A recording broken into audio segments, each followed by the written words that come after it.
everyone, my name is Heather, and in today's video I want to have a conversation with you about traveling and specifically cruising with a senior. Our most recent cruise, which was a 7-night cruise to Alaska on Holland America's Eurodam, was with my larger family group. Okay, so it was me, my 3 kids, who 2 of them are adults, one's a teenager, and my 81-year-old father. Now, my dad is a pretty experienced traveler, but he hasn't traveled a lot in the past 15 or so years, okay? So he's gotten kind of inexperienced again because travel has changed a lot. The world is changing all the time. Travel changes very rapidly. There's a lot of things that are new and different. And so the last 2 times he's traveled, which was this cruise, and then last summer he went with us to Florida, he definitely needed my help in navigating the travel situations that we were in. The other thing that kind of came up for me traveling with him is that it was kind of stressful for me. It was kind of stressful for me to be arranging the travel for all of us and also to be going through the traveling process with my dad. Now, the reason I'm making this video is not only to point out the aspects of it that were stressful for me and difficult for me traveling with my senior age dad, but I also want to help 2 groups of people. One is you, if you're going to be traveling with an older person, and the other people that I want to help are seniors. I really want to point these things out so that seniors are aware of these things that might be a challenge for them, so that you might be better prepared. You know, maybe you just retired and you're in your 70s or 80s or something, and you want to take a cruise for the first time and you have no idea what to expect. And these things might come more naturally to people who are younger, but they might really be a stumbling block for a senior. So I really want to try to help both seniors and people who are traveling with seniors in this video. And that's really my goal. So I'm going to share with you the things that I ran into with traveling and cruising with my dad that were challenging or difficult or frustrating, so that it can help you be better prepared for those things if you are a senior traveling or if you are traveling with a senior. Please let me know if this video is helpful to you or if you found it interesting or informative in any way by giving me a thumbs up. And if you enjoy travel content and travel related videos like this, I have over 700 videos on my channel with an abundance of travel information, and I would really appreciate it if you would subscribe to my channel. Subscribing does not cost you anything. It simply lets YouTube know that you enjoy my videos and want to see more videos that I put out. So that's the only thing that it does. I have been doing YouTube for 5 years, and I'm trying to get to 5,000 subscribers in 2023. So I would really appreciate it if you would consider subscribing. Thank you. A lot of these problems I could have kind of headed off at the pass if I had done one thing differently. On this cruise, we had 2 staterooms. Me, my middle child, and my youngest child were in one cabin together, and my dad and my oldest son were in another cabin together. What I should have done, because I booked both of them for us, is I should have put my son, Andrew, who's 26 years old and a very experienced world traveler, I should have put him as the primary guest in their stateroom. If I had done that, then Andrew would have gotten all the emails. Andrew would have been the one to be able to set up their account and do all that. He kind of ended up doing that anyway, but if I had done it right from the beginning, it would have helped a lot to avoid a lot of these problems that I'm going to mention. Okay, so the first thing that we ran into that was a very big frustration for me, and definitely would have been better for my dad if he had done this, is my dad does not look at his emails. Okay, he does not regularly, daily check his email. He does not read the emails that he gets. So because he didn't do that, he missed emails from Holland America that had important information in them that both he and Andrew needed and that I needed. And I would have to ask him specifically, Dad, have you gotten any emails from Holland America Could you read it, please? What does it say? You know, because like a couple things happened. I was getting the emails for us. Our boarding time changed. So originally we were supposed to board at this time and we were in this group, and then it got changed to something else. So things like that. My dad and my son were booked in a guaranteed balcony stateroom. I paid for the whole thing for them when I booked it because we were booking inside of 90 days, so I had to pay for the whole cruise all at once. They ended up getting a very nice stateroom, midship on deck 8. But I kept asking, do you know your stateroom number yet? Do you know your cabin number yet? What is it? Have they sent it to you? Because I've never booked a guaranteed stateroom before for myself. So I had no idea how long before the cruise they were going to get that information. And I was just really curious. I wanted to know what they got. I don't remember when we finally figured it out, but he had gotten the email and never read it and never told me. So not only was it frustrating for me, I mean, I didn't need to know these things that badly, but if he was traveling without me, he needed that information. He needed to know what room he was in. He needed to know his boarding time. You're not going to know that stuff if you don't read the emails from the cruise line. Okay, so that's a problem. You have to read all the emails from the cruise line. Especially during the pandemic, there was a lot of information that they were sending out all the time. The other thing that he didn't read is if he would get emails from the airline. Okay, like our original flight that I had booked for all of us, except for Andrew, who was flying from Boston, from Minneapolis to Seattle got completely changed. And the departure time, ended up having to go up the night before because originally we were supposed to fly to Seattle in the afternoon and our flight got switched to the morning. So that's a big difference when you live 2 hours away from the airport. So if I hadn't gotten the email notifying me of that, my dad would have had no idea. He didn't read the emails from the airline either. He also did not read the emails that I sent him. Okay. Namely, I sent him and I think all my kids a packing list. Make sure you bring these specific things because we're cruising to Alaska. And there were a number of things. Andrew actually did okay. I said in a previous vlog that I thought he had not brought things to change into for dinner, but it turned out he actually did. But I don't know if I just misunderstood something he said that day. But he was actually the most well-prepared as far as like outerwear for the weather. He did really good. But my dad only brought one jacket, and it was not appropriate really for cold, and it was not appropriate at all for rain. He didn't have anything with a hood. He did not bring a winter hat. He didn't bring any gloves.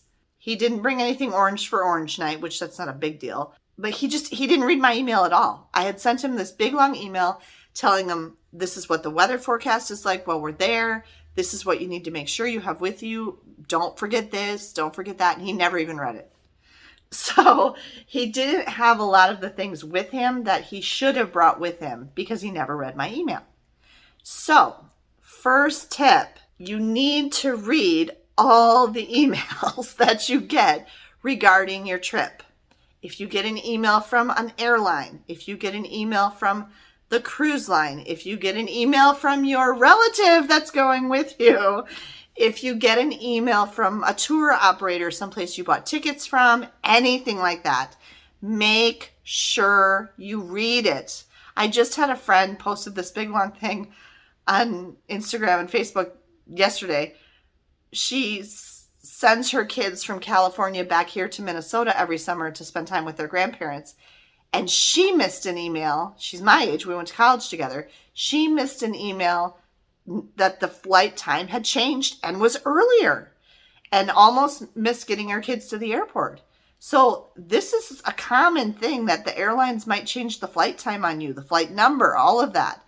You need to be paying attention and you need to be reading every email that you get from the airline, from the cruise line, from anything related to your travels right away as soon as you get it. You need to be checking your email every single day, preferably multiple times a day, so you don't miss anything. So this is true for any traveler, but this was especially problematic with my senior dad because he literally just doesn't check his emails. He doesn't check his emails on a regular basis. I mean, weeks will go by and he won't look at his emails. And he didn't even read the emails that I sent him. So that was very frustrating. So checking your email is very important. The second thing, and this is true for a lot of travelers, not just seniors. I see this so much when we go to Disney World. The person traveling does not research, plan, or prepare properly. Now, part of this goes back into what I said about like the weather, and that I sent my dad the weather forecast and that he didn't bring the appropriate clothing, especially like outerwear. He also didn't bring anything to change into for dinner. And it's really an expectation that you wear one outfit on a cruise during the day, especially when you're in port, and you change into something nicer for dinner. And he only brought a suit to wear on the dressy nights. He didn't understand that you're supposed to change every night. So, and I had explained it to him in my email that he didn't read. Just in general, planning and preparing and researching the places you're going. And that's true for anything, not just a cruise. It's especially true if you're going on a cruise and you're going to different port stops. You want to know ahead of time, what is this place like? You know, what's the weather like? Are there any customs or anything I should know there? You know, like certain places you don't tip, or you don't use certain hand gestures. You have to dress a certain way. There's an expectation, you know, different places in the world. You need to be aware of those things before you travel to any place, because you can really find yourself in an embarrassing or even problematic situation if you don't follow the customs of the place that you're visiting. No, everybody in the world doesn't need to speak English just because you do. You might need to research that. Like if you're going on an international trip, am I going to be able to get by with English, or do I need to be able to learn at least a few common phrases in the language that they, you know, speak there? Things like that. What kind of money do they use? I can't tell you how many people run into a problem with money in Europe because they think every country uses the euro. No, they don't. Okay? Not every country is part of the European Union, and not every country in Europe uses the euro. So things like that. You need to research ahead of time the things that you're going to need to know regarding language, customs, currency. What is there to do? Are there places I should avoid because they're dangerous? And then like just as something as simple as going to Disney World. Oh my goodness, people, please research ahead of time. This is as broad as like when I'm in Magic Kingdom and I hear someone ask, where's the Harry Potter rides? I run into people all the time that have no idea how to use Genie Plus. On our last trip to Disney World last November, I ran into a lady who had no idea what I was saying when I said that a ride was down. She didn't understand. And you need to research ahead of time, okay? Before you're going to spend thousands and thousands of dollars of your money, please do some research. Or if you don't feel comfortable doing the research yourself, get the help of a travel agent or a travel advisor. Watch videos like mine. I give you a ton of information.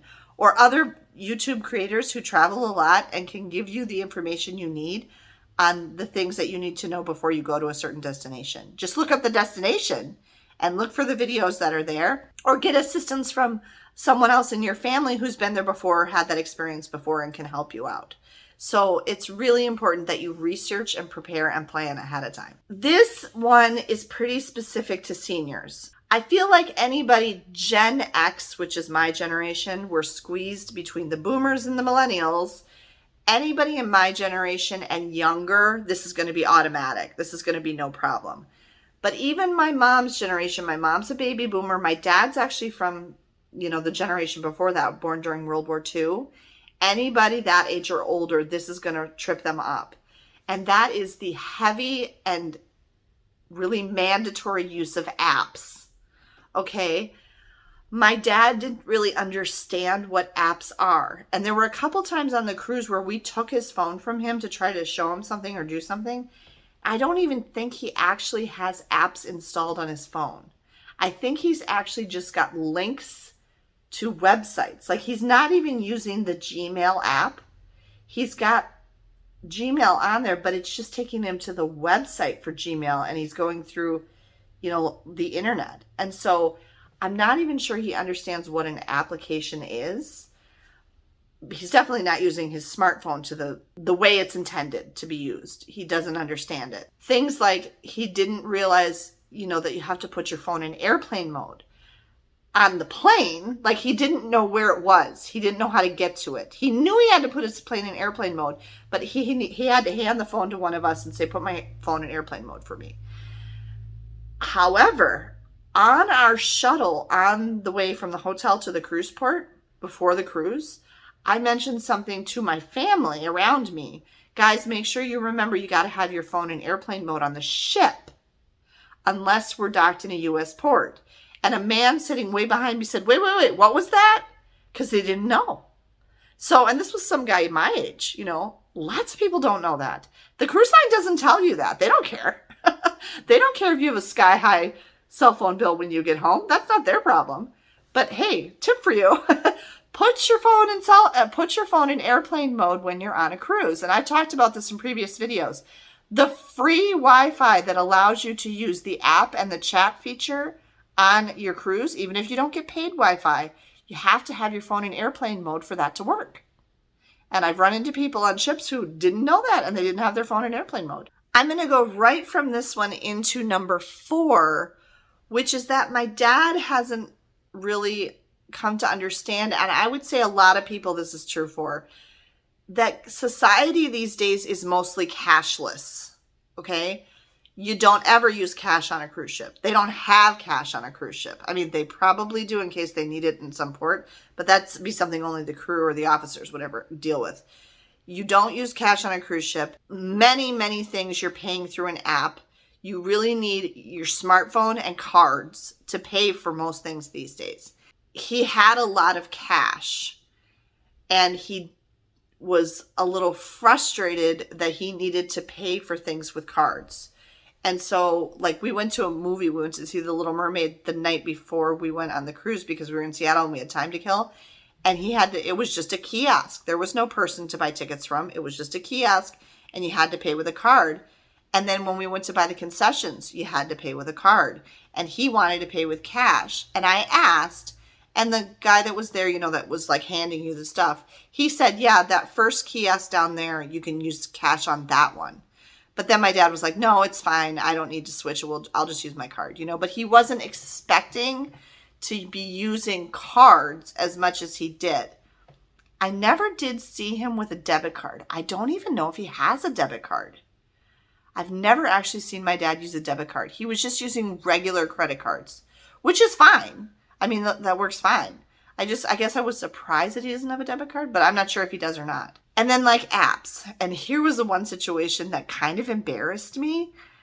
We took a Lyft, okay, to get to the Target and the mall where we ended up going to the movie before the cruise. And then we took taxis and Lyfts after the cruise too when we were in Seattle. But I had I had gotten the Lyft on my app. It picked us up at the Denny's where we were eating and it was taking us to the Target. Okay. If you've ever used a rideshare app, you know how this works. You tell them where you are. It knows where you are because it's using the phone's GPS. You tell them where you want to go. It tells you what the price is for different cars. You know, like, do you want an XL? Do you want it to come this fast or this fast? And the price is going to be different.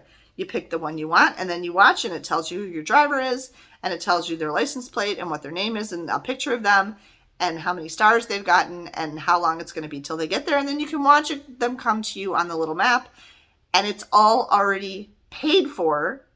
You don't give the driver any money. That's dangerous. Okay. That's how people get robbed. They don't have any money. They're not carrying any money to make change for you or anything like that. It's all in the app. I've already put my credit card or my debit card in the app. And so it's paying the guy directly on his account for Lyft or Uber or whatever it is. Okay. So there's no money changing hands. My dad had never had any experience with this. He'd never taken a rideshare before. He had no idea. And so when we got to the Target, the kids and I hop out of the car and we're like, okay, thanks. Have a nice day. And we get out and start to walk away. And my dad stopped, still in the car, and took his wallet out. And he says, like, kind of annoyed with me because, like, oh my gosh, she didn't pay for this. Like, I was expecting him to pay, which was not true at all. I'd already paid. And he started to hand the guy cash. Like, I guess you're expecting to get paid. And I was like, no, Dad, it's already paid for. Get out. Like, it doesn't work like that. And he had no idea. He had no experience with how that worked. So stuff like that. Cashless Society. When we were in London last summer, nobody would take cash. They won't even accept your cash. London has gone almost completely cashless. And there's other places like that too. Cash really isn't. There's also the opposite. There are still a few places where they really prefer cash, but not very many. Most places, it's a cashless society now. You really have to be prepared to pay in some type of electronic manner. And that's just an unfamiliar concept to folks that are, I mean, it even took me a while to kind of understand that. So that's something that you need to be prepared for. You want to have a little bit of cash, but mainly the only thing I ever use cash for anymore is tips. And so like on a daily basis in my regular life, I never have cash. Never. I never have cash in my wallet, and I absolutely despise coins and don't keep them at all. I don't keep coins at all, and I never have cash in my wallet on a daily basis. Unless there's something very specific that I know I'm going to have to need cash for, and then I go to an ATM or go to the bank and get it. Before each trip, I will get approximately $150 in cash for tips, like to hand to the porter who took my bags, to leave in the hotel room for housekeeping. That's it. That's the only time I use cash in my life anymore, ever. Otherwise, I'm always paying for everything electronically, either with a card or with an app. Number 5. This one kind of pains me. I don't even want to use any specific examples because I don't want to make my dad look bad. But I'm sure there's other people who know what I'm talking about here. It's that because of his age, my dad has some outdated ideas about the world and uses outdated language. And my kids admitted to me that there were a few times that they were really tense, that they were nervous that Grandpa was going to say something bad. Okay, like he was going to use a term that's no longer appropriate in society today, that is offensive, or just really outdated and like, you don't say that. Okay, so I don't know a good way to help with this. I will tell you there's some videos that I'm making too where I interviewed the people in my family to ask their opinions about our cruise and visiting Alaska and things like that. And there's some stuff my dad said that I'm going to have to cut out. So, I mean, it's just like, it's not terms you use anymore, or, it was very evident that his worldview was just outdated. It was just, it's things that people would have said a long time ago, really almost 100 years ago. And so it's just, I don't know how better to explain that, and I don't know how to help you if you're traveling with a senior who, I guess one time I kind of lost my temper a little bit with my dad. And I said, Dad, you need to read a newspaper other than our little small local hometown newspaper. And I guess because what it troubled me is he doesn't understand what's happening in the world at large, like the greater society. Like he's not keeping up with the news. He's not keeping up with trends. Like if it didn't happen in our local high school sports, he doesn't pay attention to it. And that troubles me if people have that kind of attitude, not just my dad, but anyone, because I feel like as a responsible citizen of the earth, we need to be paying attention to what's going on and what's appropriate and what's happening. Along with the outdated, number 6 is outdated luggage. Now, my mom had mentioned this. We're still trying to figure out, we aren't able to take the cruise in December with my mom that we were planning because the kids have school and it conflicted. So we're trying to find a different time when we can take a cruise with my mom. But one of the things my mom had said right away, and she's totally right about this, when we were first planning to do this, she's like, she saw our luggage at the airport and everybody else's luggage that everybody's using these days. And she's like, I'm going to need new luggage. I'm going to need a new suitcase. If your parents or grandparents or whoever you're traveling with have not traveled in a long time, see what they have for luggage, because it might be like my dad's. My dad's was very nice looking luggage. He had a matching suitcase and little duffel bag thing. They matched and they looked very nice, but they were not modern luggage. I don't even think it had wheels. I don't think his suitcase had any wheels at all. That's harder for the crew too, that's getting your bags on and off. But I remember when I went to Paris with my mom in 1999 or something like that, she had a suitcase that had wheels, but it was still like, how to describe it, the up and down way. Like it only had two wheels on the narrow edge. Whereas, somebody finally got a clue, your suitcase shouldn't roll like this. It should roll like this, so the wide way is on the wheels. I don't know how to better explain that. Hopefully you know what I mean. That was problematic when she and I were in Paris because I could pull my suitcase a lot faster than she could pull hers, and hers kept tipping over and things like that. And so if your parents or your grandparents or whoever's traveling with you is older and they haven't traveled in a long time, see what kind of luggage they have. Or if you're older and you haven't traveled in a long time, check your luggage, go to a store. Kohl's, Target has luggage, and just look at the luggage that's out there now. If you don't have something like that, you need to get something like that. So it's just going to be a lot easier for you. Your luggage is going to be more sturdy. It's going to be more practical. It's going to be a lot easier to maneuver around in the airport or wherever you're going. So you want to have the most modern, up-to-date luggage you can. It's got to have wheels, and especially, like a retractable handle. All of our luggage has the 4 independently spinning wheels, so we can turn it all around. It needs to be like that. So make sure that you or the person you're traveling with does not have outdated luggage. Okay, number 7. Outdated ideas about tipping and how much things cost. Now, this comes down to, a lot of these things really come down to just ignorance or inexperience. You just don't have, the people don't have experience with it. They don't opportunity to learn what the differences are and things like this. I just read an article the other day. I think it was on MSN. I forwarded it to my dad. My dad had no idea of the changes in standards for tipping. Now, tipping culture is a very American thing anyway. The rest of the world isn't really big on tipping.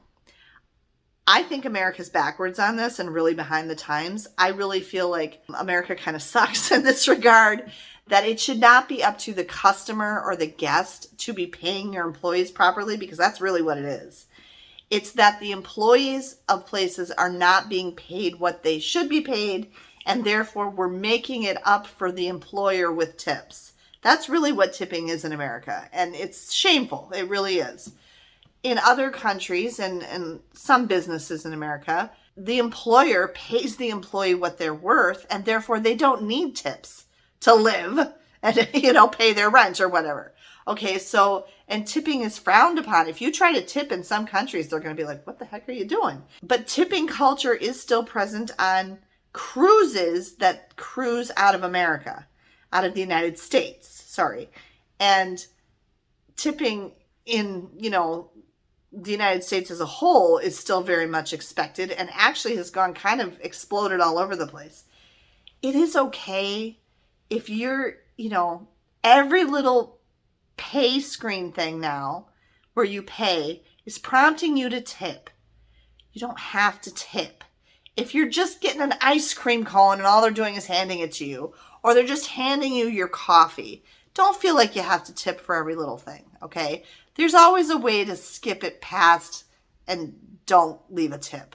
Now, if you're at a sit-down restaurant and they're working very hard and they're bringing you things and they're checking on you and all of that, then I think tipping is totally appropriate in the United States. And then, of course, you want to tip the person. But, it has gotten a little out of hand in the United States with how much tipping is pushed on people. But it is important that if you are going to go to places where tipping is expected, that you understand what tipping standards exist nowadays. My dad was still thinking that 15% was a generous tip and that it really should be just 10%. 10% of your meal. That's, so if your meal's $10, you tip $1. And we were like, oh my gosh, no. Nowadays the minimum really is 18%. That's the minimum. And if you think you got good service, then you go up to 20 or 25. That's the expectation for tipping today. If you tip 10 or 15%, they're going to think you're a jerk. So, I mean, you need to be aware of that. And then the other thing is just like how much things cost. I run into a lot, actually with both of my parents.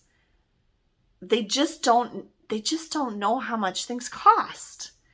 Or they're very surprised by how much things cost. Now, some of this is, I think they just don't get out enough. You know what I mean? They just aren't out in the world enough to realize how much things cost these days. The other thing I'm a little concerned with, at least with my parents, is they also can be kind of cheap. So that can be an issue too. You want to be careful if you're traveling with older folks that they're not just being cheap, because they might find themselves in a bad situation if they don't spend what they should. Like, for example, one area that has driven me crazy in the past with my parents is they buy really cheap shoes. Okay, shoes are important when you travel. You want to have very good, high quality, comfortable, good fitting walking shoes. I always tell my kids there's 3 things you never skimp on. You always should spend as much as you can possibly afford. And that's shoes, mattresses, you spend a huge portion of your life sleeping, and tires for your car, okay? Don't be cheap on those 3 things ever. That's what I always tell my kids.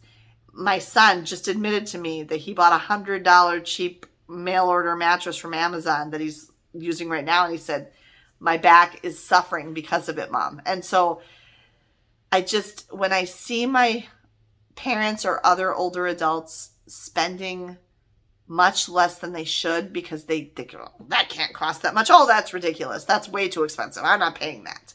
Okay. Sometimes you need to pay that because you're going to find yourself in a painful, uncomfortable, or bad situation if you don't pay enough. There's a lot of situations, especially when you travel, where you get what you pay for. That saying really is true in a lot of situations when you travel. You know, if you don't want to pay this much, then maybe you shouldn't do the thing right now.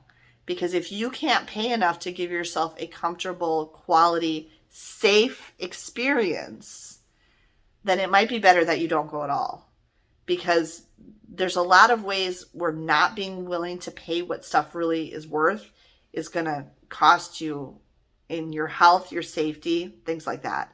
So it's really important to be aware of how much things cost these days and what's, this really is a ripoff, or no, that's just how much that costs. And if you want to do that thing, you got to pay it. So that's something to be aware of too.